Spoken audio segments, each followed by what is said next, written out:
दोस्तों, आज हम इस वीडियो में बात करने जा रहे हैं HOER रूल की। दोस्तों, रेलवे में पहले स्टाफ के आवर्स ऑफ एम्प्लॉयमेंट को the railway servant hours of employment rule 1961 के द्वारा गवर्न किया जाता था। वर्तमान समय में यह the railway servant hours of work and period of rest rule 2005 से गवर्न किया जाता है। दोस्तों, रेलवे के विभिन्न विभागीय परीक्षाओं में HOER रूल से आने वाले 2 से 3 प्रश्न और नॉलेज पर्पज़ से यह वीडियो बहुत ही महत्वपूर्ण होने वाला है। दोस्तों, यह वीडियो थोड़ा लंबा हो सकता है, लेकिन इस पूरी वीडियो को देख लेने के बाद HOER रूल से संबंधित कोई भी प्रॉब्लम आपको भविष्य में नहीं आने वाला है। दोस्तों, सबसे पहले मन में यह सवाल आता है कि HOER रूल की आवश्यकता क्यों पड़ी। मीन्स HOER के एम्स और ऑब्जेक्टिव क्या हैं। To regulate the hours of employment, to regulate the period of rest, to regulate the payment of overtime for extra hours performed beyond hours of employment। Means काम के घंटे निर्धारित करने के लिए, स्टाफ को मिलने वाले रेस्ट को निर्धारित करने के लिए, और कोई स्टाफ अगर रोस्टर ड्यूटी से एक्स्ट्रा काम करता है तो उस एक्स्ट्रा आवर्स के पेमेंट को निर्धारित करने के लिए। बात करें यह रूल किन स्टाफ पर एप्लीकेबल होता है। मीन्स HOER रूल किन स्टाफ पर एप्लीकेबल होता है। HOER रूल जो है रेलवे के सभी non gazetted employee except RPF staff और वैसे स्टाफ जो factory act, Indian shipping corporation act या माइनिंग एक्ट के अंदर आते हैं, उस पर यह रूल HOER लागू नहीं होता है। साथ ही साथ वैसे कैजुअल लेबर जो मिनिमम वेजेस एक्ट के अंदर आते हैं, उस पर भी HOER रूल नहीं लागू होता है। इसके अलावे सभी नॉन गजेटेड एम्प्लॉई के ऊपर HOER रूल एप्लीकेबल है।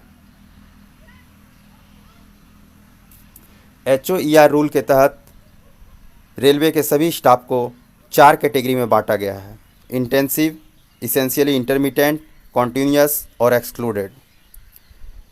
दोस्तों, इस कैटेगरी के बारे में आगे चल कर के विस्तार से बात करेंगे, लेकिन उसके पहले कुछ इम्पोर्टेंट डेफिनेशन और फैक्ट्स को देख लेते हैं। फर्स्ट है hours of employment. Hours of employment का तात्पर्य period of action, period of inaction, period of handing over and taking over of charge से है। नेक्स्ट है period of interval, period between spells of duties during which employee can leave duty place। full night का means रात्रि के 10 बजे से सुबह के 6 बजे तक है। नाइट ड्यूटी का भी मतलब रात्रि के 10 बजे से सुबह के 6 बजे तक है।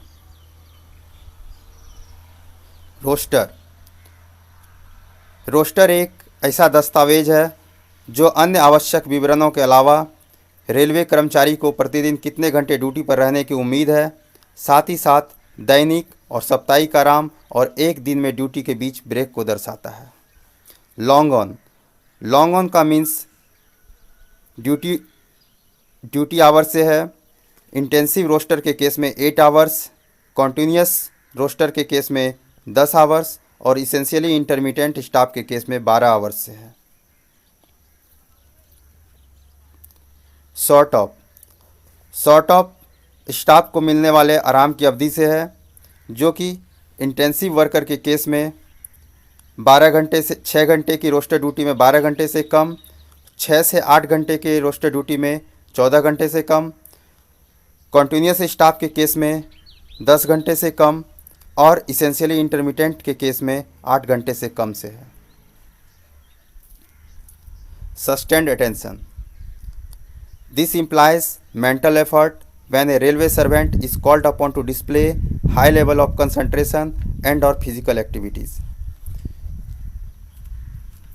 मीन्स जैसे कि पॉइंट्समैन के केस में पॉइंट सेट करने के बाद ट्रेन के आने तक उसे लगातार सस्टेन्ड अटेंशन देने की ज़रूरत होती है। Similarly SM means station master line clear देने के बाद या लाइन क्लियर लेने के बाद ट्रेन के आने तक उसे लगातार सस्टेन्ड अटेंशन देने की ज़रूरत होती है। split duty. It means duty in 2 or more spells with intervening breaks, each of half or more hours necessitated by exigence of work and when the employee is free to leave the duty place. Intervals for rest and meals shall not be breaks for the purpose of split duty. Means split duty का तात्पर्य दो या दो duty spells के बीच मिलने वाले वैसे break से है जिस दौरान स्टाफ अपने ड्यूटी प्लेस को छोड़ करके जा सकता है। स्प्लिट ड्यूटी में मिलने वाले अल्पावधि आराम और खाने के समय को काउंट नहीं किया जाता है। Competent authority for classification of employment. Railway के अंदर स्टाफ के कैटेगरी को निर्धारित करने की power head of railway administration की होती है, जो कि अपने इस पावर को सीपीओ को डेलीगेट कर देते हैं। सीपीओ इस संबंध में स्टाफ के कैटेगरी को निर्धारित कर एक लिस्ट पब्लिश करता है। अगर किसी भी स्टाफ को इस लिस्ट से कोई भी प्रॉब्लम हो तो 90 डेज़ के अंदर RLC means regional labour commissioner के पास शिकायत दर्ज करा सकता है, अपनी आपत्तियों को दर्ज करा सकता है। आरएलसी उन आपत्तियों को सुनने के बाद अपना फाइनल डिसीजन देता है और फिर इस डिसीजन से भी अगर किसी भी पक्ष को कोई आपत्ति है तो वो 90 दिनों के अंदर secretary to government of India ministry of labour के पास अपना आपत्ति दर्ज करा सकता है। मिनिस्ट्री ऑफ लेबर दोनों पक्षों को सुनने के बाद इस संबंध में अपना फाइनल डिसीजन देते हैं।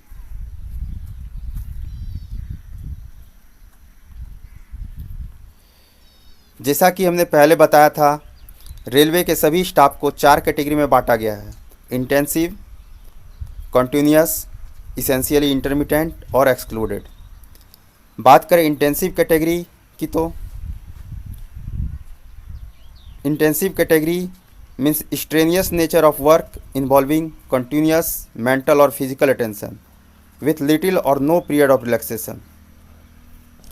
इंटेंसिव कैटेगरी में वैसे स्टाफ को रखा जाता है जिसे कि लगातार मेंटल और फिजिकल अटेंशन देने की ज़रूरत होती है और इस दौरान उसे बहुत कम या ना के बराबर रिलैक्स का समय मिलता है। Period of inaction do not aggregate 1 hour or more in a shift of 8 hours duty. Do not aggregate 6 hours or more in a cyclic roster of 24 hours. Intensive category के स्टाफ मामले में weekly roster hours 42 घंटे का होता है। सैचुरेटरी limit 45 hours means 45 hours से ज़्यादा काम नहीं लिया जा सकता। Hours of weekly rest means एक सप्ताह में मिलने वाले रेस्ट से है, जो कि 30 घंटे होते हैं इस केस में। इसेंशियली इंटरमिटेंट कैटेगरी के staff presence at duty place is essential but it is not necessary that worker performs और डिस्प्लेज एनी फिजिकल एक्टिविटी और सस्टेन्ड अटेंशन। मीन्स स्टाफ को ड्यूटी प्लेस पर रहना अनिवार्य है, लेकिन लगातार उसे कोई भी फिजिकल एक्टिविटी या सस्टेन्ड अटेंशन की आवश्यकता नहीं होती है। जैसे कि रोड साइड स्टेशन के केस में gateman. Period of inaction aggregate 6 hours or more during 12 hours duty including 1 period of 1 hours or 2 period of half an hours of inaction. Weekly rostered hours. Staff who are posted on roadside stations and provided with housing facilities within 0.5 km 72 hours, otherwise 60 hours. Staff who are posted other than roadside stations के case में 60 hours. इसेंशियली इंटरमिटेंट के स्टाफ कैटेगरी केस में saturated limit 75 hours और weekly rest 24 hours including 1 night in a bed. Continuous वे सभी स्टाफ जो इंटेंसिव, इसेंशियली इंटरमिटेंट या एक्सक्लूडेड कैटेगरी में नहीं आते हैं, वे सभी स्टाफ कॉन्टिन्यूअस कैटेगरी में काउंट किए जाते हैं। Period of inaction not more than 2 hours during 8 hours duty. Weekly roster hours, continuous category में 48 hours, saturatory limit 54 hours, hours of weekly rest 30 hours.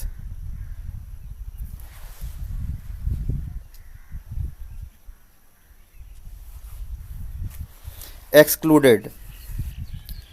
Excluded is the category for which no provision have been made in respect of hours of employment period, of weekly rest and payment of overtime allowances. Excluded category में confidential staff, सभी supervisors, stenographers, साथ ही साथ matrons, sister incharge, midwives, health visitors, nurses, साथ ही साथ railway school के teachers, instructors आदि आते हैं, जिनके लिए हावर्स ऑफ वर्क फिक्स नहीं है।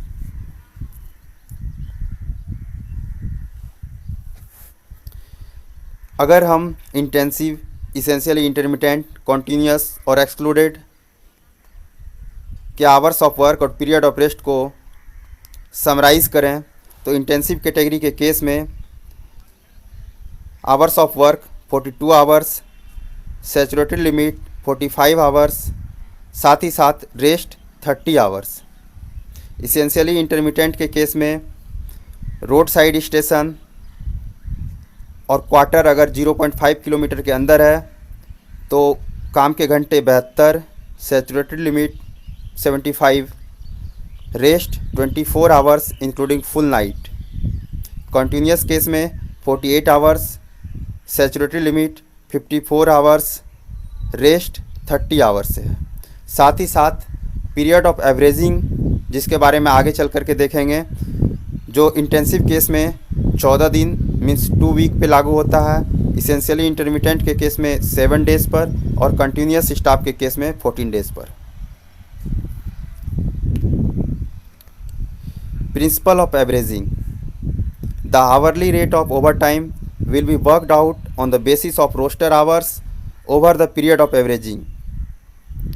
The period of averaging will be 2 weeks in case of workers in intensive and continuous classification and 1 week in case of essentially intermittent workers.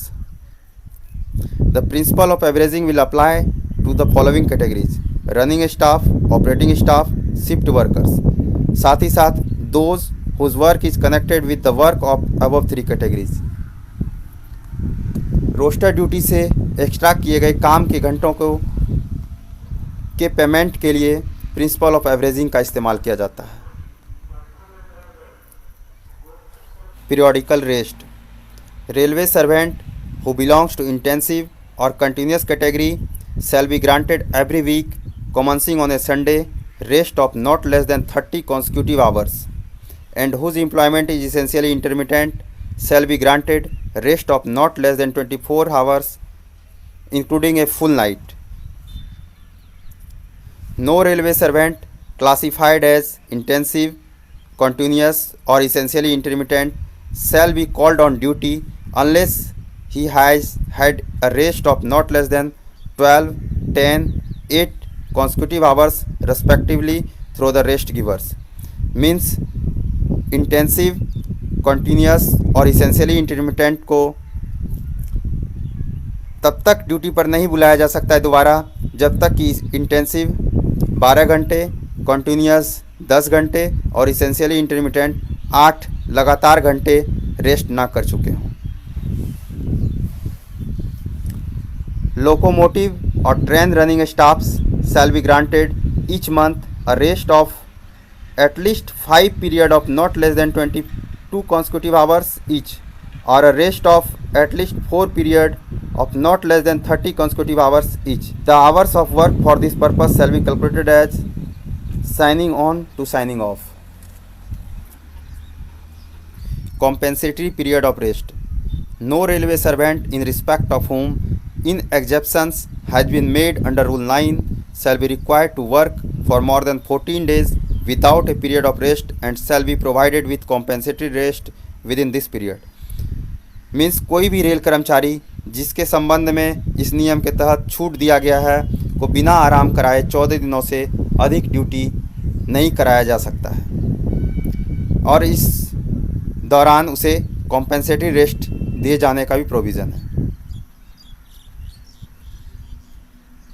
आशा करते हैं इस वीडियो को देख लेने के बाद HOER से संबंधित कोई भी डाउट आपके मन में नहीं आने वाला है। साथियों, अगर ये वीडियो आपको पसंद आता है तो ज़्यादा से ज़्यादा इस वीडियो को लाइक करें, चैनल को सब्सक्राइब करें। धन्यवाद। Thank you.